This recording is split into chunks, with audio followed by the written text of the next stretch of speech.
Okay, I'm just doing a little spring maintenance at the front end here. First, I noticed a smell, propane smell, so I bought a new regulator.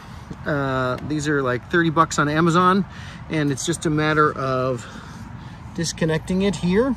There's a little stub here, and there's another connection to the main hose of the trailer, and then you pull this thing off by adjusting 1-2 bolts here. It lifts right off.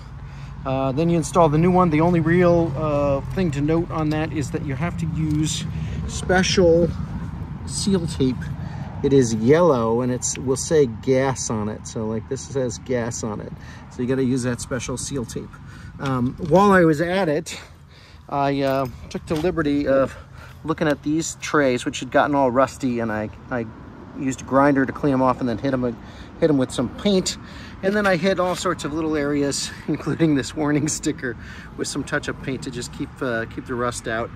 These hooks where the safety chains go are a prime area, but sometimes you get little dabs here, etc. So not trying to make it perfect, just trying to protect it in the long run. You can see there's like a fair amount of rust and build up there. We'll zoom in a little bit.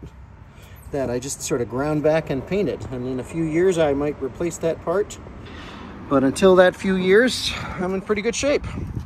So yeah, just a few adjustments on the front end here to really make sure everything's great for the whole season. I've had it out once already for about a week, but heading out this weekend again.